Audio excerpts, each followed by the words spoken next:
நிகரற்ற அன்புடையவனுமாகிய எல்லாம் உள்ள ஏக இறைவனின் திருப்பெயரால் ஆரம்பிக்கின்றேன்.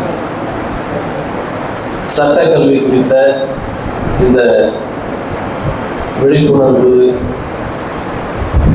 கருத்தரங்கை ஒருங்கிணைத்து நடத்தி கொண்டிருக்கக்கூடிய அன்பு சகோதரர் வழக்கறிஞர் சலீம் பாஷா அவர்களே, இந்த நிகழ்வில் வருகை தந்து நிறைவுரையாற்றக்கூடிய மனிதநேய மக்கள் கட்சியுடைய பொதுச் செயலாளர் அன்பு சகோதரர் மணப்பாறை சட்டமன்ற உறுப்பினர் அப்துல் சமத் அவர்களே,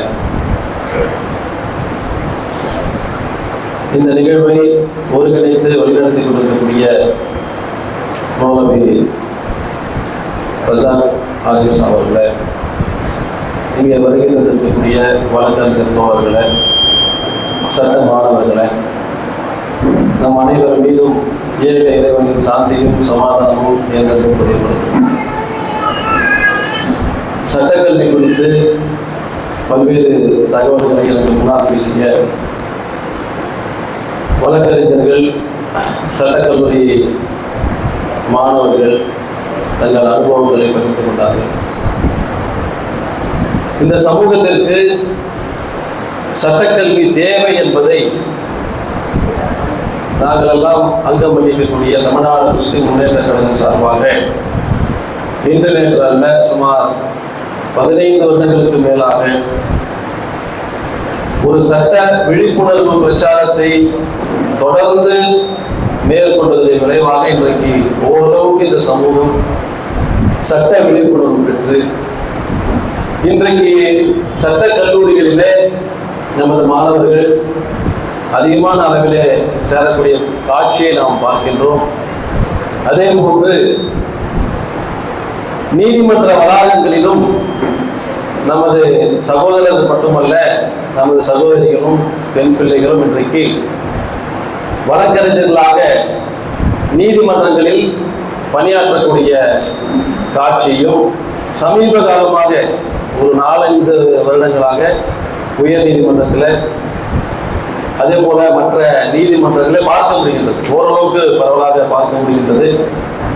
இன்ஷா அல்லாஹ் இது போன்ற நிகழ்வுகள் தொடர்ந்து ஒவ்வொரு ஊரிலும் நடத்தப்படும் பொழுது நிச்சயமாக அதிகமான ஒரு விழிப்புணர்வு உண்டாகும். அதிகமான மாணவர்கள் சட்டக்கல்வியை தேர்ந்தெடுக்க வேண்டிய ஒரு சூழல் ஏற்படும். அதன் மூலமாக இந்த சமூகம் ஒரு சட்ட பாதுகாப்பு பெற்ற ஒரு சமூகமாக மாறும் சூழல் வெகு நாள் இல்லை என்று நான் நினைக்கின்றேன். இன்ஷா அல்லாஹ் முதலிலே நாம் சட்ட கல்வியை ஏன் தேர்ந்தெடுக்க வேண்டும் என்பது குறித்து இங்கே எனக்கு முன்னால் பேசிய சகோதரர்கள் சில பேர் உரையாடினார்கள். ஏனென்று சொன்னால் சட்டம் என்பது அடிப்படையான ஒரு விஷயம். சட்டம் இல்லாத, சட்டத்துடைய தொடர்பு இல்லாத எந்த துறையும் இந்த நாட்டில் இல்லை. இதுதான் ரொம்ப முக்கியம். அது யாரா இருக்கட்டும், இந்த நாட்டினுடைய உச்சபட்ச பதவி வகிக்கக்கூடிய குடியரசுத் தலைவராக இருப்பவர் கூட எதற்கு கட்டுப்பட்டவர்? எதற்கு கட்டுப்பட்டவர்? சட்டத்துக்கு கட்டுப்பட்டவர். நீ சட்டத்துக்கு கட்டுப்பட்டதான் சொல்லி சமீபத்தில் உச்ச நீதிமன்றமும் ஒரு கொட்டையை வச்சிருக்கு. அதே நம்ம செய்திகள்ல பார்த்தோம் இல்லையா? ஜனாதிபதிக்கு என்ன பண்ணலாம்? மாநில அரசு ஒரு மசோதாவை அனுப்பினா நீ பாட்டுட்டு அதை டேபிளுக்கு கீழே வச்சுக்க முடியாது. நீ என்ன பண்ணணும்? கான்ஸ்டியூஷன் ஒன்று இருக்கு, அரசமைப்பு சாசன சட்டம்னு ஒன்று இருக்கு. இந்த நாட்டில் எப்படி நிர்வாகத்தை நடத்த வேண்டும், நீதித்துறை எப்படி நடக்கணும், ஜனாதிபதியுடைய பவர் என்ன, நாடாளுமன்றத்துல பவர் என்ன, உச்ச நீதிமன்றத்துடைய பவர் என்ன, எல்லாத்தையும் விளக்கக்கூடிய அரசமைப்பு சாசன சட்டம் என்ற ஒரு சட்டம் இருக்கின்றது. அந்த சட்டத்துக்கு கட்டுப்பட்டவர்கள் எல்லாரும். அப்போ அரசமைப்பு சாசன சட்டத்திற்கு கட்டுப்பட்டவர்கள் தான் இந்த நாட்டை ஆளக்கூடிய அரசியல்வாதிகளாக இருந்தாலும் சரி, நீதியை வழங்கக்கூடிய நீதித்துறையாக இருந்தாலும் சரி, அல்லது இங்கே நிர்வாகத்தை நடத்தி கொண்டிருக்கக்கூடிய எக்ஸிகியூட்டிவ் என்று சொல்லக்கூடிய நிர்வாகமும் சரி, எல்லாமே சட்டத்துக்கு உட்பட்டவை தான். அப்ப என்னன்னா, சட்டத்துக்கு எல்லாரும் உட்படும் பொழுது அந்த சட்டத்தை ரெப்ரசன்ட் பண்ணக்கூடியவர்கள். இதுதான் சட்டம், இப்படிதான் நடக்கணும் அப்படின்னு சொல்லி இந்த சட்டத்தை வாதிடக்கூடிய அந்த பணி என்பது ஒரு சாதாரண பணி அல்ல. அறிஞர் அண்ணாவினுடைய வார்த்தையில் சொல்ல வேண்டும் என்று சொன்னால், சட்டம் என்பது ஒரு இருட்டறை, அதில் வழக்கறிஞருடைய வாதம் ஒளி விளக்கை போன்றது என்று சொல்வார். இப்போ இருட்டறையில ஒரு லைட்டை போட்டோம்னா எப்படி வெளிச்சம் வருமோ, அப்படிதான் என்ன சட்டம் வந்து ஒரு இருட்டறை தான். சட்டத்தை பத்தி இந்த நாட்டு மக்களுக்கு, பெரும்பான்மை மக்களுக்கு யாருக்கும் எதுவும் தெரியாது. ஆனால் வழக்கறிஞருடைய வாதம் என்பது அதில் வெளிச்சத்தை பாய்ச்சக்கூடியது என்று அறிஞர் அண்ணா சொல்வார். அத்தகைய மிகச்சிறந்த ஒரு பணி. இந்த நாட்டில் மிகப்பெரிய தலைவர்கள் எல்லாம் வழக்கறிஞர்களாக தான் இருந்திருக்கின்றார்கள். நாட்டுடைய தேசத்தந்தை காந்தியடிகளாக இருக்கட்டும், இந்த நாட்டிலிருந்து பிரிந்து சென்ற இன்னொரு நாடான பாகிஸ்தானுடைய தேசத்தந்தை முகமது அலி ஜின்னாவாக இருக்கட்டும், எல்லாமே வந்து வழக்கறிஞர்கள் தான். இப்போ வழக்கறிஞருடைய பங்கு என்பது, கான்ட்ரிபியூஷன் என்பது சாதாரண விஷயம் அல்ல. அப்போ இப்போ இந்த மிகப்பெரிய பணியை செய்யக்கூடிய இந்த கல்வியை கற்றுக்கொள்வதற்கு நாம் அதை தேர்ந்தெடுப்பது என்பது ஒரு சிறப்பான விஷயம். இதுக்கு முன்னால் வரை இந்த சமூகத்தில் எப்படிப்பட்ட ஒரு மனப்பான்மை இருந்தது என்று சொன்னால், வக்கீல் தொழில் என்பது பொய் பேசக்கூடியது. இந்த சமூகத்துடைய மனநிலை அப்படிதான் இருந்துச்சு. நாங்கள்லாம் படிக்கும்போது வக்கீல் தொழில் பொய் பேசுகிற தொழில், அதுக்கெல்லாம் யார் போவா அப்படின்னு நம்ம ஆலிம் சாக்கெல்லாம் சும்மா வேலைகள்லையும் பேசியிருந்தாங்க முன்னொரு காலத்தில். அப்படி இந்த ஆலிம் சார் இல்லை, முன்னொரு காலத்தில் அதான் சொன்னேன். அப்போ அப்படிப்பட்ட ஒரு பொதுவான ஒரு அபிப்பிராயம் இருந்தது. அதை நம்ம மறுக்க முடியாது. பொதுவாக வந்து வக்கீல்லாம் போய் சொல்லுவாங்க. என்னென்ன இந்த தொழிலுக்கு வந்த பிறகுதான் தெரியுது, வக்கீல் வந்து கோர்ட்ல போய் சொல்றது இல்லை. வக்கீல் யார்கிட்ட போய் சொல்லுவான்னா கிளைண்ட் கிட்ட தான் போய் சொல்லுவான். எதுக்கு? அது வாய்தாக்கு போயிருக்க மாட்டாரு. ஏதாவது ஒரு காரணம், இப்போ உடம்பு சேர்ந்தப்பா போலப்பா அப்படின்னு சொல்லி ஏதாவது ஒரு தப்பிப்பாரு. ஆக வக்கீல் வந்து பொய் சொல்வது என்பது நீதிமன்றத்தில் அல்ல.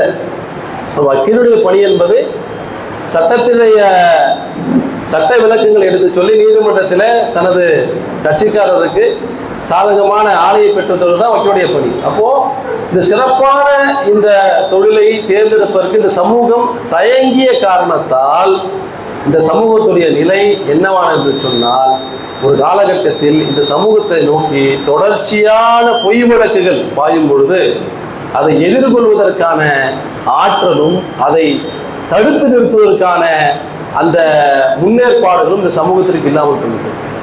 நானெல்லாம் இந்த சட்டப்படிப்பை தேர்ந்தெடுத்ததற்கான காரணம் 1997 கோவையில் நடைபெற்ற மிகப்பெரிய முஸ்லிம்களுக்கு எதிரான ஒரு கலவரம். அந்த கலவரத்தில் பாதிக்கப்பட்ட மக்களுக்கு எந்த ஒரு நீதியும் நியாயம் கிடைக்கவில்லை. அதில் பாதிக்கப்பட்ட சில பேர் என்ன பண்ணாங்க, வன்முறையை, தீவிரவாதத்துக்கு. ஏன்னா படிப்பறிவு இல்லாத சமூகம், ஒரு பிரச்சனை எப்படி சட்ட ரீதியாக கையாள்வது என்று தெரியவில்லை. இப்போ அதற்கு பின்னால் எவ்வளோ சம்பவங்கள் அதை விட பெருசாக நடந்துச்சு. நம்ம அதை நல்ல முறையில் அதை நம்ம கையாண்டிருக்கிறோம்.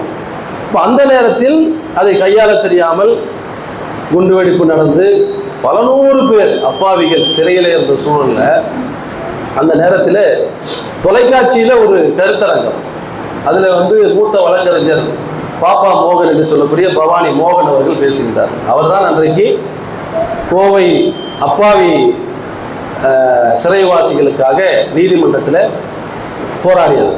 அப்போ அவர் பேசும்பொழுது ரொம்ப அந்த உரை வந்து ரொம்ப ஒரு கலக்கத்தை ஏற்படுத்தியது. ஆரம்ப காலத்தில் ஒரு பள்ளி மாணவனாக +2 முடிச்ச அந்த நேரம், அப்போது கல்லூரி மாணவனாக இருந்த நேரம். அப்போ அதெல்லாம் பார்த்துட்டு, அப்போ நம்ம சமூகத்துக்கு வழக்கறிஞர் இல்லையா, அப்போ நாம் வந்து சட்டக்கல்வி படிக்கணும் அப்படின்னு சொல்லி ஒரு இம்ப்ரெஷன் எதனால் ஏற்படுதுன்னா, அந்த பாப்பா மோகன் என்ற மூத்த வழக்கறிஞர் இந்த சமூகத்துடைய நிலையை சொல்லி அவர் தொலைக்காட்சியில் பேசிய உரை எங்களை போன்றவர்களுக்கு ஒரு உந்துதலை அளித்தது. அதன் பிறகு நாங்கள் எல்லாம் வழக்கறிஞரான பிறகு எங்களுடைய பிரச்சாரத்தின் காரணமாக நாங்கள் பல மாணவர்களுக்கு இந்த விஷயத்தை எடுத்து சொல்லுடைய விளைவாக பல சகோதரர்கள் இன்றைக்கு படித்து பட்டம் பெற்று வழக்கறிஞர்களாக தமிழ்நாடு முழுவதும் இன்றைக்கு சகோதரர்கள் பணியாற்றி கொண்டிருக்கின்றார்கள். ஏன் சொல்றேன்னா, இப்படி பொய் வழக்குகளால் இந்த சமூகம் சூழப்பட்ட பொழுது அதை எதிர்கொள்வதற்கான ஆற்றல் இல்லை. அந்த ஆற்றலை இன்றைக்கு சமூகம் கொஞ்சம் கொஞ்சமாக பெற்றுட்டு இருக்கு, இன்னும் முழுமையடையவில்லை. இன்னும் இந்த சமூகத்திற்கு சமூகத்திற்காக வாதிடக்கூடிய நூற்றுக்கணக்கான வழக்கறிஞர்கள் வேண்டும். அந்த இடம் இன்னும் காலியாக தான் இருக்கு. அந்த இடத்த யார் ஃபில்லப் பண்ண போறதுன்னா உங்களை போன்ற இன்ஷா அல்லாஹ் எதிர்கால வழக்கறிஞர்கள் தான். அதை நீங்க தான் அதை ஃபில்லப் பண்ணணும். இன்றைக்கு உச்ச நீதிமன்றம் தொடங்கி உயர் நீதிமன்றம் வரை, அதே போல கீழமை நீதிமன்றங்கள் வரை இந்த சமூகத்துடைய பிரதித்துவம் என்பது மிக மிக குறைவாக இருக்கு. இன்றைக்கு நீதிமன்றங்களில் இந்த சமூகத்துக்கு எதிரான தீர்ப்புகள் வரும்பொழுது நாம் சட்டக்கல்வியிலே நாம் படிக்கிறோம், சட்டத்தை பற்றி படிப்போம். ஆனால் தீர்ப்பு சுப்ரீம் கோர்ட்டில் வேற மாதிரி வருது, ஹைகோர்ட்டில் வேற மாதிரி வருது. உதாரணத்துக்கு பாபர் மஸ்ஜித் வழக்கு எடுத்துங்க, நாம் படிச்சிருப்போம். ஒரு சிவில் வழக்கு எப்படி விசாரிக்கப்பட வேண்டும், எதன் அடிப்படையில் விசாரிக்கப்பட வேண்டும், சிபிசி தெளிவான வழிகாட்டுதலை வழங்கி இருக்கின்றது. ஆனால் உச்ச நீதிமன்றத்தில் எப்படிப்பட்ட தீர்ப்பு வந்தது? பாபர் மஸ்ஜித் வழக்கில் எல்லா ஆவணங்களும் முஸ்லீம்கிட்ட இருக்கு, ஆனா இடம் யாருக்கு சொந்தம்? இந்துக்களுக்கு சொந்தம்னு ஒரு தீர்ப்பு வருது உச்ச நீதிமன்றத்தில். அப்ப இந்த தீர்ப்பு ஏன் வருதுன்னா அங்கே நீதி அளிக்கக்கூடிய இடத்துல முஸ்லிம்கள் இல்லை. அப்படி இருக்கக்கூடியவர்களும் சங் பரிவார சக்தியிடம் விலை போனவர்களாக இருக்கின்றார்கள். அப்போ இந்த சமூகத்திற்கு தேவை அப்துல் நசீர் போன்ற வழக்கறிஞர்கள் அல்ல. அது ரொம்ப முக்கியம். எல்லாரும் நானும் வக்கீலா ஆயிட்டு அங்க போயிட்டு பிஜேபிக்கு பூஜா தூக்குற வக்கீல் இந்த சமூகத்திற்கு தேவையில்லை. ஏன்னா இப்போ பாபர் மஸ்ஜித் வழக்கில தீர்ப்பு கொடுத்ததற்காக அப்துல் நசீர் இன்றைக்கு ஆந்திராவுடைய கவர்னராக இருக்கின்றார். சரியா? அப்படிப்பட்ட வழக்கறிஞர் தேவையில்லை. இந்த சமூகத்திற்காக எதற்கும் விலை போகாத நீதியை நிலைநாட்டக்கூடிய இஸ்லாம் எதை சொல்கின்றதோ, இஸ்லாம் என்பது நீதியை நிலைநாட்ட சொல்கின்றது. அது ஒரு அறப்போர் என்று சொல்கின்றது. அப்ப எதுக்குமே நமக்கு பின்னாடி பார்த்தீங்கன்னா மார்க்கம் அங்கே இருக்கும். மார்க்கத்தின் அடிப்படையில் நாம் இந்த சட்டக்கல்வியை தேர்ந்தெடுக்க வேண்டும். மார்க்கம் நமக்கு காட்டியிருக்க வழியில் நாம் இந்த சட்டக்கல்வியின் மூலமாக நாம் என்ன பண்ண போறோம்? நீதியை நிலைநாட்டப் போகின்றோம், அநீதிக்கு எதிராக போராட போகின்றோம், அக்கிரமங்களுக்கு எதிராக போராட போகின்றோம், மனித உரிமைகளை மீறுபவர்களுக்கு எதிராக நாம் போராட போகின்றோம் என்ற உணர்வை நாம் மாணவர்களாக இருக்கும்போது நம்ம எடுத்துடணும். இல்லைன்னா நம்ம என்ன ஆகும்னா நல்ல டாப் லாயர்ஸ் நல்லா ஜட்ஜ் ஆகி ஒன்று அப்படி போயிடுவோம். இல்லைன்னா காவல் நிலையங்களில் கட்ட பஞ்சாயத்து செய்யக்கூடிய வழக்கங்களாக மாறிவிடும். இப்போ ரெண்டு கேட்டகரியில் நம்ம போகக்கூடாது. ஒரு சிறந்த வழக்கறிஞர்களாக இஸ்லாம் காட்டிய வழியிலே நான் என்றைக்கும் இருப்பேன் என்ற உந்துதலை நாம் முதலிலே மாணவ பருவத்திலே நாம் வளர்த்து கொள்ள வேண்டும். அதே நேரத்தில் சட்டக்கல்வி படிப்பதற்கான பல்வேறு வழிவகைகள் இருக்கின்றன. ஒன்று, எனக்கு முன்னால் பேசிய மூத்த வழக்கறிஞர் அன்பு சகோதரர் ஷாகுல் ஹமீது அவர்கள் குறிப்பிட்டார். அரசு சட்டக்கல்லூரிகளில் குறைவான கட்டணத்தில் என்ன பண்ண முடியும்? சட்டக்கல்வியை பயில்வதற்கான வாய்ப்புகள் இருக்கின்றன. வெறும் 3000 ரூபா 4000 ரூபா தான் அரசு சட்டக்கல்லூரியில் ஃபீஸ். ஆனால் மார்க்கு அதிகமாக இருக்கும். அது ரொம்ப முக்கியம். நம்ம பசங்க கிட்ட எப்படிப்பட்ட ஆர்வம் இருக்குன்னா, நான் ஒரு லாயர் ஆகணும், நான் ஒரு டாக்டர் ஆகணும். ஆனால் +2ல நான் என்ன பண்ணுவேன்? 50% மேலே எடுக்க மாட்டேன்.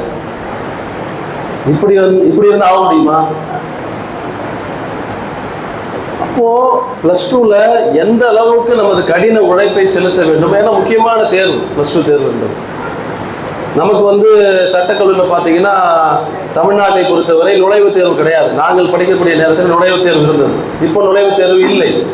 அப்போ மார்க் அடிப்படையில் முன்னாள்லாம் பார்த்தீங்கன்னா 55லேருந்து 60% நீங்கள் மார்க் எடுத்தீங்கன்னா உங்களுக்கு லா காலேஜ் சீட்டு கன்ஃபார்ம், 55 to 60. ஆனால் இன்னைக்கு அப்படி இல்லை. எங்கே போயிடுச்சு? 80, 85, 90 போயிடுச்சு கட் ஆஃப்லாம். இப்போ அதிகமான மார்க் எடுக்கிறது. ஏன்னா அதிகமான மாணவர்கள் சட்டக்கல்வியை தேர்ந்தெடுக்கக்கூடிய சூழல்ல அரசு கல்லூரிகளில் அதிக மதிப்பெண் பெறுபவர்களுக்கு தான் சட்டக்கல்லூரியில் இடம் கிடைப்பதற்கான ஒரு சூழல் இருக்கின்றது. அப்போ படிக்கக்கூடிய மாணவர்கள் ஒரு விஷயத்தை தெளிவாக புரிந்து கொள்ள வேண்டும். அரசு சட்டக்கல்லூரியில் நமக்கு இடம் வேண்டும் என்று சொன்னால் நாம் அதிகமான மதிப்பெண்ணை எடுக்க வேண்டும். இது ரொம்ப ஃபர்ஸ்ட் கான்செப்ட். இல்லை என்கிட்ட பணம் இருக்குது, பிரச்சனை இல்லை, எங்கள் அத்தா என்ன பண்ணிடுவார், ப்ரைவேட் காலேஜில் சேர்த்துருவாருன்னா ஓகே.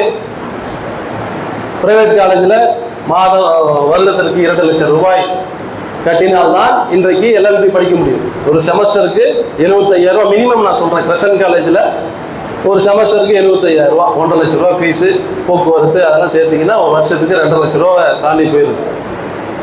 இது போன்ற தனியார் கல்லூரிகளிலும் எல்எல்பியை நம்மளால் படிக்க முடியும்.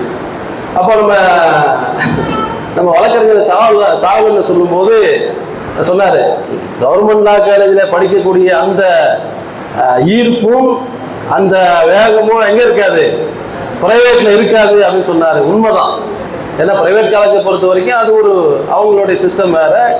அரசு கல்லூரியில் பெருசாக மாணவர்களை ரொம்பவும் போட்டு அவங்க என்ன பண்ண மாட்டாங்க, டெஸ்ட் பண்ண மாட்டாங்க. ஆனால் அதே நேரத்தில்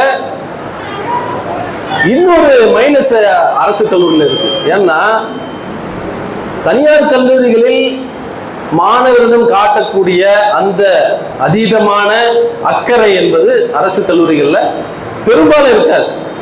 இன்றைக்கு ஒரு சில அரசு கல்லூரிகள்ல நல்லா பண்ணிட்டு இருக்கிறாங்க, அதெல்லாம் பெரும்பாலும் இருக்காது. ஏன்னா இங்க என்ன பண்ணுவாங்கன்னா மூட் கோர்ட்டு, இதுக்கு மாதிரி நீதிமன்றங்கள்லாம் மாடல் கோர்ட்ஸ் எல்லாம் வந்து அடிக்கடி நடத்துவாங்க, போட்டிகள் நடக்கும்.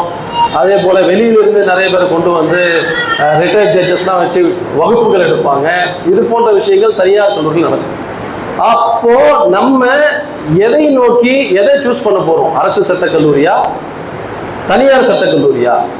அரசு சட்டக்கல்லூரியில் நாம் சீட்டு வாங்கணும்னா அதிகமான மதிப்பெண் எடுக்கணும். தனியார் சட்டக்கல்லூரியில் நம்ம சீட்டு வாங்கணும்னா மதிப்பெண் கொஞ்சம் குறைவாக இருந்தாலும் 50% மதிப்பெண் இருந்தால் போதும். அதே நேரத்தில் நம்மகிட்ட பணம் தேவைப்படும்.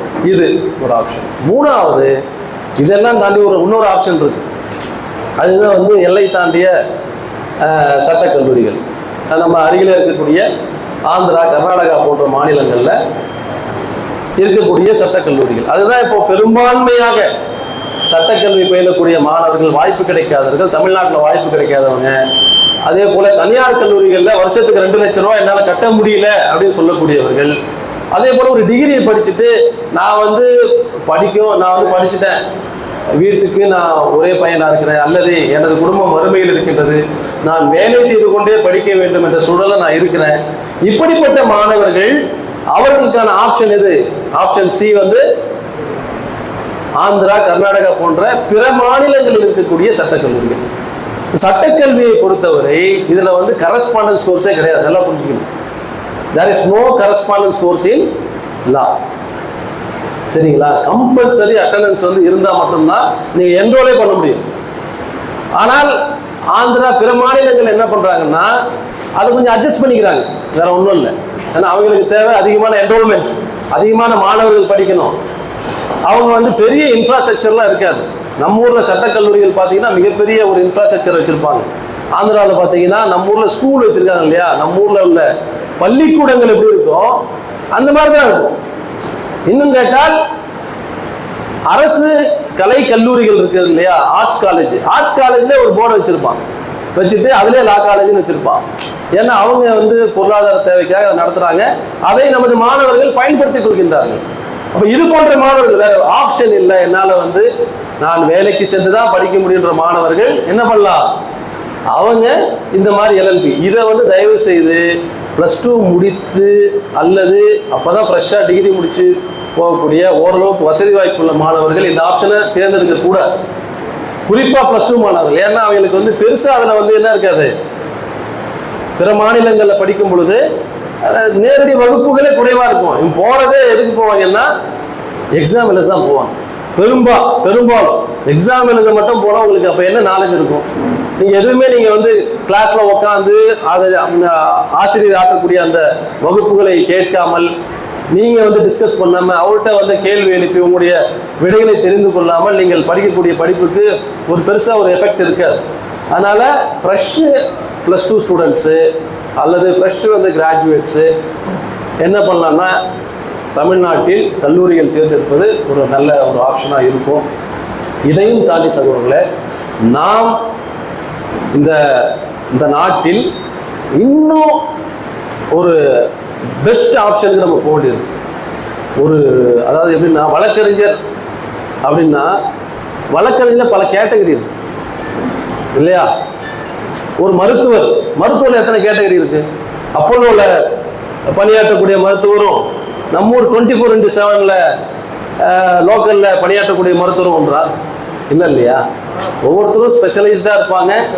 அவங்க படித்த பின்புலத்தின் அடிப்படையில் அவர்கள் பணியாற்றக்கூடிய இடம், அவர்கள் வாங்கக்கூடிய சம்பளம், அங்கே பார்த்தீங்கன்னா 5 லட்சம் சம்பளம் வாங்குவார், இவர் மாதத்துக்கு 15,000 சம்பளம் வாங்குவார். எல்லாத்தையும் டிஃப்ரென்ஸ் இருக்குல்ல. அதே போன்று தான் சட்டத்துறை.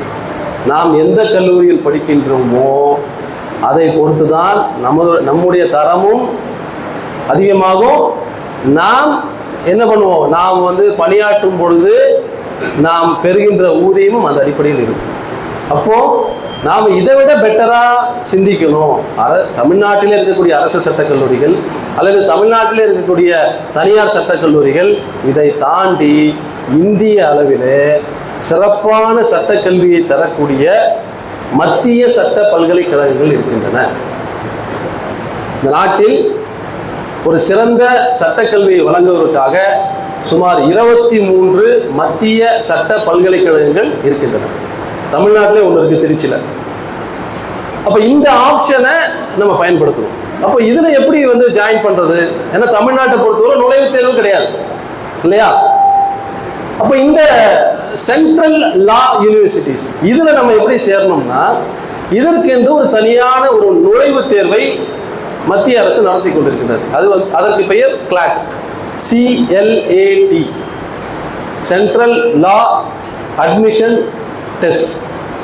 இந்த நுழைவுத் தேர்வை எழுதி அதில் வெற்றி பெறுவதன் மூலமாக இந்த நாட்டில் இருக்கக்கூடிய 23 மத்திய சட்ட பல்கலைக்கழகங்களில் நம்மால் என்ன பண்ண முடியும்? சேர முடியும். நல்லா புரிஞ்சுங்க, இது எல்லாமே டாப் காலேஜஸ்.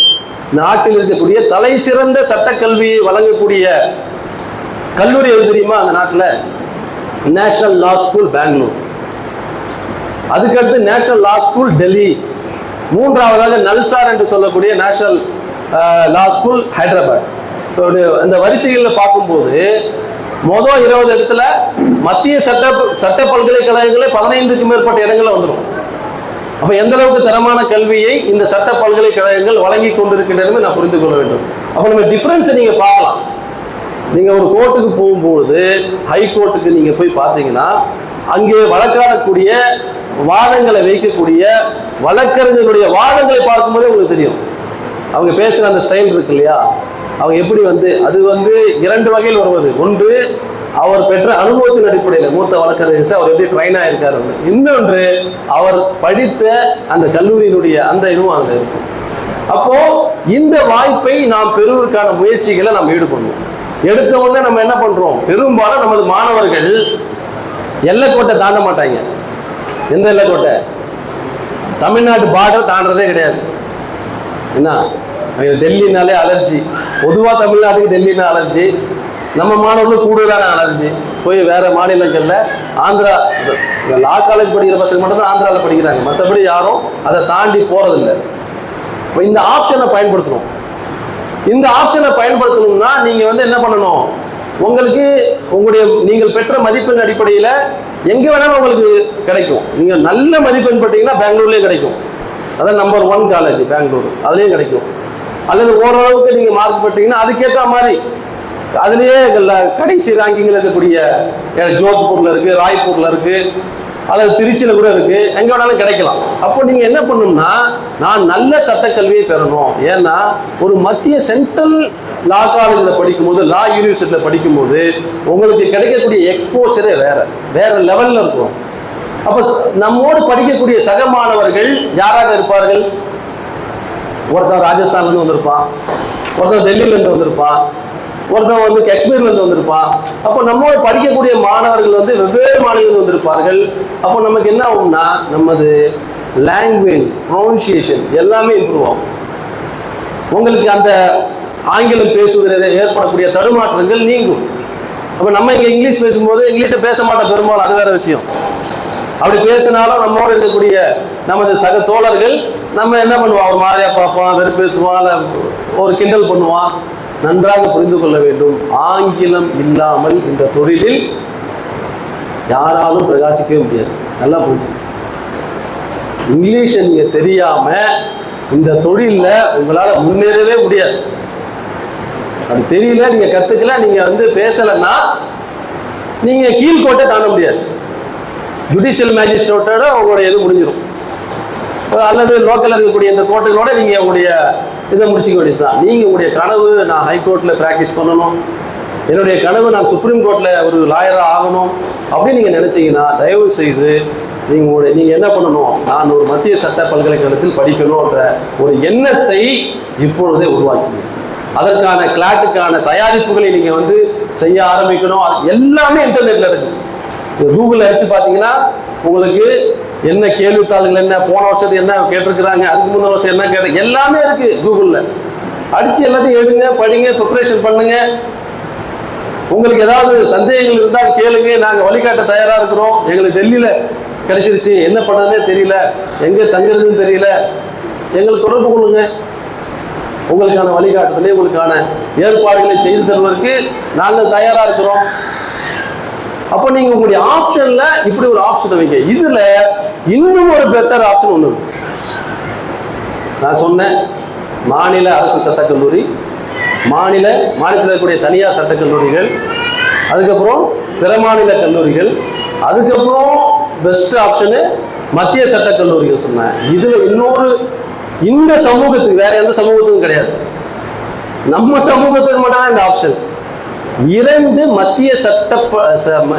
மத்திய பல்கலைக்கழகங்கள் இந்த சமூகத்திற்காக, இந்த சமூகத்துடைய தலைவர்களால் உருவாக்கப்பட்ட 2 பல்கலைக்கழகங்கள் இந்த நாட்டில் இருக்கின்றன. ஒன்று ஜாமியா மில்லியா இஸ்லாமியா யூனிவர்சிட்டி என்று சொல்லக்கூடிய ஜாமியா பல்கலைக்கழகம் டெல்லியில் இருக்கின்றது.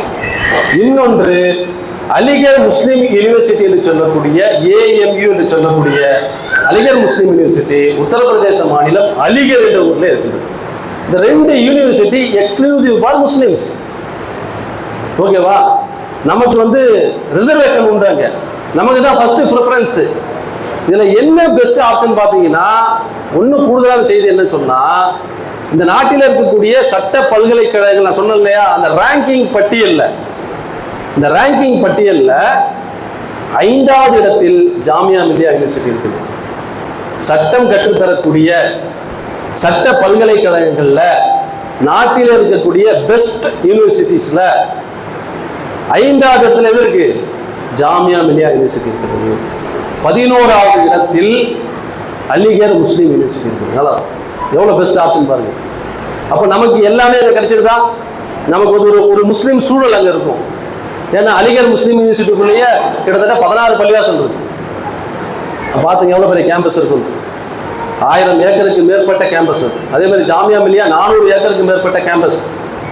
அப்போ இந்த கேம்பஸில் இங்கே நாம் சட்டம் படிக்கும் பொழுது இன்னும் கூடுதலாக ஒரு இஸ்லாமிய சூழலில் படிக்கக்கூடிய ஒரு வாய்ப்பு. அது மட்டுமல்ல, ரேங்கிங்லேயே இருக்கு. இங்கே படித்த வழக்கறிஞர்கள் உச்ச நீதிமன்றத்திலேயே மூத்த வழக்கறிஞர்களாக இருக்கின்றார்கள், உயர் நீதிமன்றங்களில் பணியாற்றி கொண்டிருக்கின்றார்கள். அப்போ நம்முடைய ஆப்ஷனை, நம்முடைய பார்வையை இன்னும் நாம் விசாலமாக்கும் பொழுது நமக்கு என்ன இன்னும் பெட்டர் ஆப்ஷன்ஸ் கிடைக்கும். அப்போ முஸ்லிம் மாணவர்கள் சட்டக்கல்வியில் மட்டுமல்ல, பொதுவான கல்வியில் கூட என்ன பண்ணலாம், ஒரு என்ஜினியரிங் படிக்கனா கூட நீங்க போடுங்க. ஏன்னா அதுக்குன்னு தனியான நுழைவுத் தேர்வு இருக்கு. இப்போ ஃபீஸ்ன்னு வரும்போது பார்த்தீங்கன்னா, மத்திய சட்ட பல்கலைக்கழகத்தில் ஃபீஸ் ரொம்ப அதிகம். குறைந்தபட்சம் 2 லட்சத்துல இருந்து 7 லட்சம் வரைக்கும் ஃபீஸ் இருக்கு யூனிவர்சிட்டியை பொறுத்து. அப்போ இந்த ஃபீஸ்ன்ற ஆப்ஷன் வரும்போது ஜாமியா மில்லியா யூனிவர்சிட்டியில் நீங்கள் நுழைவுத் தேர்வில் எழுதி வெற்றி பெற்று விட்டால், ரொம்ப டஃப்பாக இருக்கும் எக்ஸாம், அது மாற்று கருத்து இல்லை, டஃப்பாக தான் இருக்கும். நீங்கள் ப்ரிப்பரேஷன் பண்ணணும், படிக்கணும். அப்படி படித்து நீங்கள் அந்த நுழைவுத் தேர்வில் வெற்றி பெற்று விட்டால் சகோதரர்களை நீங்கள் நம்ப மாட்டீர்கள், ஜாமியா மில்லியா யூனிவர்சிட்டியில் LLBக்கு எவ்வளோ இருக்குங்க ஃபீஸு? வெறும் 14,000 ரூபா. வெறும் 14,000 ரூபா. யோசிச்சு பாருங்க, எவ்வளோ பெரிய யூனிவர்சிட்டி. நீங்கள் வெறும் அந்த நுழைவுத் தேர்வில் நீங்கள் வெற்றி பெற்றால் 14,000 ரூபாயில் உலகத்தரம் வாய்ந்த சட்டப்படிப்பை உங்களால் படிக்க முடியும். நீங்கள் போய் கிறிஸ்டியன் காலேஜில் சேர்றீங்க 2 லட்ச ரூபா கொடுத்து, ஆனால் அவங்க ஜாமியா மில்லியா கம்பேர் பண்ணுவோம், அவங்களாம் ரேங்கிங்லாம் ஒன்றுமே கிடையாது. எவ்வளோ பெஸ்ட் ஆப்ஷனாக நம்ம முன்னாடி இருக்கு பாருங்க. அப்போ இதை இந்த சமூகத்துடைய மாணவர்கள் பயன்படுத்திக் கொள்ள வேண்டும். இப்போ ஜாமியா மில்லியாவையோ அலிகரையோ நீங்கள் பயன்படுத்தும் போது சட்டக்கல்வி மட்டுமல்ல, எல்லா கல்வியும் அங்கே இருக்கு, மெடிக்கல் உட்பட எல்லாமே இருக்கு. இன்ஜினியரிங் இருக்கு, ஆர்ட்ஸ் இருக்கு. +2 முடித்த மாணவர்கள் அந்த என்ன பண்ணலாம், நுழைவுத் தேர்வு இப்போ கியூட்னு கொண்டு வந்துட்டான், CUET. எல்லா இந்தியாவில் இருக்கக்கூடிய எல்லா பல்கலைக்கழகங்களும் ஒரு மொத்தமாக ஒரு நுழைவுத் தேர்வு நீங்கள் எழுதுனீங்கன்னா என்ன பண்ணுவோம், உங்களுக்கு யூனிவர்சிட்டியில் சென்ட்ரல் யூனிவர்சிட்டியில் இடம் கிடைக்கும். இப்போ அந்த மாதிரி ஆப்ஷனில் நீங்கள் என்ன பண்ணலாம், ஜாமியா மில்லியா போகும்போது ரிசர்வேஷன் கூடுதலான இடம் நமக்கு உண்டு, முன்னுரிமை நமக்கு உண்டு. அப்போ அதை நீங்கள் பயன்படுத்திக் கொள்ள வேண்டும். இப்போ நான் எதுக்கு இதை சொல்றேன்னா, இது போன்ற சென்ட்ரல் யூனிவர்சிட்டிஸில் நீங்கள் படிக்கும்போது நான் ஏற்கனவே சொன்னது போல உங்களோடு பல்வேறு மாநிலங்களை சேர்ந்த மாணவர்கள் படிப்பார்கள். உங்களுடைய எக்ஸ்போஷர் அதிகமாக இருக்கும், உங்களுடைய லாங்குவேஜ் இம்ப்ரூவ் ஆகும். நீங்கள் நாளைக்கு வந்து ஒரு கோர்ட்டு ப்ராக்டிஸ் வரும்போது உங்கள் நண்பர்கள் எங்கெல்லாம் இருப்பாங்க யோசிச்சு பாருங்க, இந்தியா முழுக்க இருப்பாங்க. உங்களுக்கு இங்கே எந்த மாநிலத்தில் கேஸ் வந்தாலும் உங்களால் நடத்த முடியும். நீங்கள் சென்னையில் உட்காந்துட்டு என்ன பண்ணலாம், பாம்பேல கேஸ் நடத்தலாம், டெல்லியில் நடத்தலாம். ஏன்னா உங்களுடைய சர்க்கிள் எப்படி இருக்கும். ஒரு கிராமத்தில் இருக்கக்கூடிய மாணவன் என்ன, அவன் அந்த ஊர்ல டவுன்ல போய் படிக்கிறதுக்கும் அவன் சென்னையில் வந்து படிக்கிறதுக்கு வித்தியாசம் இருக்குல்ல. சென்னையில் வரும்பொழுது தமிழ்நாடு முழுக்க இருந்து மாணவன் வந்து படிப்பாங்க. அப்போ அவனுடைய எக்ஸ்போஷர் கூடுது. அதே போன்றுதான் நீங்கள் நாட்டினுடைய தலைநகரில் போய் படிக்கும் பொழுது அல்லது மற்ற மாநிலங்கள் படிக்கும் பொழுது உங்களுடைய எக்ஸ்போஷர் கூடும், உங்களுடைய அனுபவங்கள் கூடும், உங்களுடைய நண்பர்களுடைய எண்ணிக்கை கூடும், உங்களுடைய லாங்குவேஜ் இம்ப்ரூவ் ஆகும், புதிதாக நீங்கள் ஒரு மொழியை நீங்கள் கற்றுக்கொள்வீர்கள். இது போன்ற விஷயங்களுக்காகவே நாம் இது போன்ற மத்திய சட்ட பல்கலைக்கழகங்களில் படிக்கணும். படித்தாச்சு, முடிச்சாச்சு, எங்களுக்கு வேற என்ன இந்த தொழில் எங்களுக்கு என்ன வருமானம், அதை நீங்கள் கேட்கணும். அது இல்லாமல் நம்ம படிக்கிறது வேஸ்ட் இல்லையா. சமூகத்திற்கு போராட வேண்டும், உழைக்க வேண்டும் என்பது ஒரு பக்கம் இருந்தாலும் நம்ம வீட்டில் நுழைஞ்சவொடனே வீட்டில் கேள்வி கேட்பாங்களே, அதுக்கான வாய்ப்புகள் அன்பார்ந்த சகோதரர்களே. இன்னொரு ஆப்ஷன் நான் சொல்லிடுறேன், அதையும் முடிச்சிடுறேன். இன்னொரு ஆப்ஷன் என்னன்னா, சரி ஓகே நான் ஸ்டேட் இல்லை நேஷனல் இல்லை அதையும் தாண்டி, ஏன்னா என்கிட்ட அல்ஹம்துலில்லாஹ் எங்கள் அப்பா கிட்ட பணம் இருக்கு, அவரால் செலவு பண்ண முடியும் அப்படின்னா கண்ணை மூடிக்கிட்டு என்ன பண்ணலாம், யூகேல போய் எல்லாம் படிக்கலாம், அமெரிக்காவில் போய் படிக்கலாம். உலகத்துடைய தலை சிறந்த சட்ட பல்கலைக்கழகம் அமெரிக்காவில் இருக்கக்கூடிய ஹார்வர்ட் யூனிவர்சிட்டி, அதுக்கு அடுத்தபடியாக லண்டனில் இருக்கக்கூடிய ஆக்ஸ்போர்ட் யூனிவர்சிட்டி, அதுக்கப்புறம் கேம்பிரிட்ஜ் யூனிவர்சிட்டி, வரிசையாக இருக்கு. சட்டம் அங்கே படித்து வந்தால் அந்த எக்ஸ்போஷர் எப்படி யோசிச்சு பாருங்க. அது எங்க இருக்குன்னா இன்டர்நேஷனல் கோர்ட்ல போய் நீங்கள் வாதாடக்கூடிய அளவுக்கு உலகத்தினுடைய மிகப்பெரிய அரங்குகளிலே நீங்கள் வந்து உங்களால் என்ன பண்ண முடியும், வாதாடக்கூடிய அளவுக்கு உங்களால் செல்ல முடியும். அப்போ அந்த பணமும் பொருளாதார பலமும் உங்களுக்கு நல்ல ஒரு கல்வி பின்னணியும் இருந்தால் நிச்சயமாக அந்த ஆப்ஷனும் நம்ம கிட்ட இருக்கு. அதையும் நீங்க மறந்துட வேணாம். அதையும் நான் சொல்றேன். அதே நேரத்தில் இன்றைக்கு சட்டக்கல்வியில் பல்வேறு விதமான வாய்ப்புகள் இருக்கின்றது. உதாரணத்துக்கு இண்டிவிஜுவலா ஒரு வழக்கறிஞர், நான் வந்து எனது கல்வியை முடித்துவிட்டு என்ரோல் பண்ணிட்டு ஒரு நல்ல வழக்கறிஞரை நான் வந்து ஒரு நல்ல ஒரு ஆஃபீஸ்க்கு போகிறேன், நம்ம ஷாவல் அமீது அந்த மாதிரி ஒரு ஆஃபீஸுக்கு நான் போய் சேர்றேன். அது மாதிரி ஒரு நல்ல ஆஃபீஸை தேர்ந்தெடுத்து நான் போகும்பொழுது நான் 2 வருடம் டெடிகேஷனாக இந்த துறையில் என்னை நான் ஈடுபடுத்தி கொண்டால் சிறந்த ஒரு வழக்கறிஞராக 2 வருஷத்துக்கு ஆனால் நிறைய விஷயங்களை கற்றுக்கணும். கோர்ட் ப்ரொசீடிங்ஸ் என்ன, எப்படி மனுவை தயார் பண்ணுறது, எப்படி தாக்கல் பண்ணுறது, இது எல்லாத்தையுமே அவன் குறைந்தபட்சம் ஒரு 2 வருஷம் டெடிகேஷனாக ஒர்க் பண்ணும்போது கற்றுக்கலாம். அப்போ ஒரு இண்டிவிஜுவலாகவே ஒரு லாயராக உருவாகி அவனால் நிச்சயமாக அதிகபட்சம் ஒரு 5 வருடத்தில் அவனால் என்ன பண்ண முடியும், சுயமாக சம்பாதிக்கக்கூடிய அளவுக்கு பொருளாதார ரீதியாக அவனால் நிற்க முடியும். இது இல்லாமல் நிறைய ஆப்ஷன்ஸ் இன்னைக்கு இருக்கு. பார்த்தீங்கன்னா இன்னொரு பக்கம் சொன்னாங்க, ஜட்ஜஸாக கூட நம்ம போகலாம். அரசு சார்ந்த துறைகள், ஒன்று நீதிபதிகளுக்கான தேர்வுகள் எழுதி நீதிபதிகள் ஆகலாம், இன்னொரு பக்கம் பப்ளிக் ப்ராசிக்யூட்டர் எக்ஸாம் எழுதி பப்ளிக் ப்ராசிக்யூட்டராகவும் ஆகலாம். அது மட்டும் இல்லாமல் இன்றைக்கு நிறைய சட்டத்துடைய இது விரிவடைஞ்சிட்டே போகுது. போக்சோ கோர்ட்டு, புதுதாக சட்டங்களோடு புது நீதிமன்றங்களும் உருவாகிட்டே வருது. அப்போ நமக்கான பணிகளுக்கான தேவை, வழக்குகளுக்கான தேவை என்பது உருவாகி கொண்டே இருக்கின்றது. ஆர்பிட்ரேஷன் வந்துருச்சு, மீடியேஷன் வந்துருச்சு, எல்லாத்துக்கும் வழக்கறிஞர்கள் தேவை. அப்போ அந்த தேவையை நாம் பயன்படுத்திக் கொள்ள வேண்டும். அதே போல தனியார் துறைகளில் கார்பரேட் சைடில் கம்பெனி வழக்கறிஞர்களாக, வங்கியியல் வழக்கறிஞர்களாக, இப்போ சமீபத்தில் பார்த்தீங்கன்னா லீகல் ஜேர்னலிஸ்டே வந்துருச்சு. லீகல் ஜேர்னலிஸ்ட் என்னன்னா, இப்போ உதாரணத்துக்கு நிறைய வெப்சைட்ஸ் வந்து பார் அண்ட் பெஞ்ச் நீங்கள் படிச்சிருப்பீங்க. பார் அண்ட் பெஞ்ச் ஒரு வெப்சைட் இருக்கு. அதாவது உச்சநீதிமன்றத்தில், உயர்நீதிமன்றத்தில் வரக்கூடிய வழக்குகளை அங்கே என்ன நடக்குது, என்ன விசாரணை பண்ணாங்க. உதாரணத்துக்கு வக்ஃபு திருத்த சட்டம், இதுக்கு எதிராக வழக்கு தொடுத்திருக்கிறோம். தமுமுக வழக்கு தொடுத்திருக்கின்றது.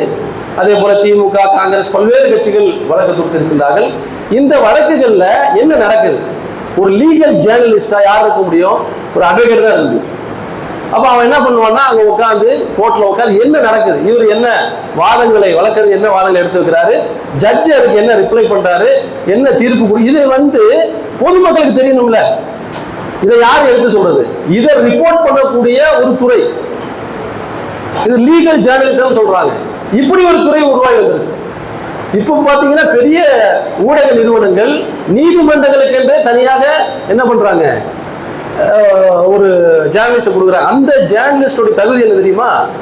அவர் வந்து எல்எல்பியும் படிச்சிருக்கணும், ஜேர்னலிசமும் படிச்சிருக்கணும். இப்படி ஒரு வாய்ப்பு எனக்கு வந்தது ஒரு 10 வருஷம் முன்னாடி. ஏன்னா நான் வந்து எம்ஏ ஜேர்னலிசம் பண்ணியிருக்கிறேன், பிஎல்லாம் படிச்சிருக்கேன். நம்ம இயக்கத்தில் இருக்கிறதுனால அந்த வாய்ப்பை நம்ம இது பண்ணிக்கல. அப்போ அப்படி ஒரு வாய்ப்பு, நல்ல ஒரு வாய்ப்பு இது. ஒரு உச்சநீதிமன்றத்தில் நீங்கள் ஒரு செய்தியாளராக இருக்கும் பொழுது உங்களுக்கான எக்ஸ்போசர் மிக பிரமாண்டமாக இருக்கும். அப்போ இந்த நீதித்துறையில் பல்வேறு விதமான வாய்ப்புகள், வேலை வாய்ப்புகள் இருக்கின்றன. நீங்கள் இந்த துறையில் எடுத்துக்கொண்ட, ஏன்னா மற்ற துறை மாதிரி இது கிடையாது. பல பேருடைய உரிமைகளை, உயிரை காப்பாற்றக்கூடிய ஒரு விஷயம் இது. மருத்துவர் எப்படி பணியாற்றுகின்றாரோ அதே போன்று கவனமாக பணியாற்ற வேண்டும். இல்லைன்னா என்ன பண்ணிடுவான், தூக்கு மேடையில் ஏறிடுவான் கிளைண்ட். அவன் தூக்கு கயிறை அனுப்புவதற்கான இது நம்ம கிட்ட இருக்கு. அப்போ இந்த பணி எத்தகைய முக்கியத்துவம் வாய்ந்த பணி என்பதை நாம் உணர்ந்து கொள்ள வேண்டும். சமீபத்தில் நான் ஒரே ஒரு எடுத்துக்காட்டுக்கு சொல்கிறேன். ஒரு 2-3 நாட்களுக்கு முன்னால் சமூக வலைத்தளங்களில் ஒரு வீடியோ பதிவு வந்துச்சு. என்ன, விலை உயர்ந்த கார்கள் நிற்குது, பென்ஸு எல்லாம் பெரிய பெரிய BMW வரிசையாக நிற்குது. அதில் வந்து ஒரு சப்டைட்டில் போட்டு வருது, இது வந்து ஷோரூம் கிடையாது, கார் ஷோரூம் கிடையாது, உச்ச நீதிமன்றத்துடைய வழக்கறிஞருடைய கார் பார்க்கிங். சப்டைட்டில் எல்லாம் வரிசை அப்படியே காட்டாரு. எல்லாம் பார்த்தா பென்ஸு, அதாவது என்ன சொல்றது, விலை உயர்ந்த கார்கள் நிற்கின்றன, வரிசையா நிற்குது. அந்த அப்படியே ஒரு வீடியோ எடுத்துட்டு வர்றாரு. மேல என்ன டைட்டில்னா, இது வந்து சொகுசு கார்களுக்கான அந்த கம்பெனி கிடையாது, எது உச்ச நீதிமன்ற வழக்கறிஞருடைய கார் பார்க்கிங். புரிஞ்சுங்க, இந்தியாவில் அதிகமாக சம்பாதிக்க வேற யாரும் கிடையாது, சுப்ரீம் கோர்ட் லாயர்ஸ் தான். ஒரு வழக்குக்கு லட்சக்கணக்கில், கோடிக்கணக்கில் ஃபீஸ் வாங்குற ஆட்கள்லாம் இருக்கிறாங்க. அப்போ பொருளாதாரத்துடைய உச்சத்தை இந்த தொழிலில் நாம் சரியான கவனத்தை செலுத்தினால் நம்மால் பெற முடியும் என்பதை நாம் உணர்ந்து கொள்ள வேண்டும். அதுக்கு எந்த அளவுக்கு உழைப்பை நாம் செலுத்த வேண்டும் என்பதை நாம் புரிஞ்சுக்கணும். நாம் எப்படி எவ்வளவு உழைப்பு நம்ம போடுறோமோ அந்த உழைப்பு தான் நம்ம என்ன பண்ணுவோம், ரீபே கிடைக்கும். இப்போ அந்த கடுமையான உழைப்பை, அந்த டெடிகேஷனை நாம் இந்த கல்வியிலே நாம் கொடுக்கும் பொழுது, இந்த துறையிலே நாம் கொடுக்கும் பொழுது நிச்சயமாக உங்களுக்கு வந்து அதோடைய ரிட்டர்ன் பேக் வந்து வேற லெவலில் இருக்கும். இன்ஷா அல்லாஹ் அதற்கான வாய்ப்புகளை நீங்கள் இன்ஷா அல்லாஹ் பெற வேண்டும். அதனால் எங்கே படிக்கணும், என்ன படிக்கணும் என்பதை நீங்கள் தீர்மானித்து கொண்டு அதற்கான செயல் திட்டத்தில் இறங்குங்கள். உங்களுக்கு ஒத்துழைப்பு தருவதற்காக வழக்கறிஞர் சலீம் தலைமையில் வழக்கறிஞர் குழு உங்களுக்கு உதவுவதற்கு தயாராக இருக்கின்றது. இன்ஷா அல்லாஹ் இந்த வாய்ப்பை தந்த அனைவருக்கும் எனது நன்றியை தெரிவித்து உங்களுடைய சந்தேகங்கள் இருந்தால் இன்ஷா அல்லாஹ் பின்னால் பதிலளிக்கும் தயாராக. அஸ்ஸலாமு அலைக்கும்.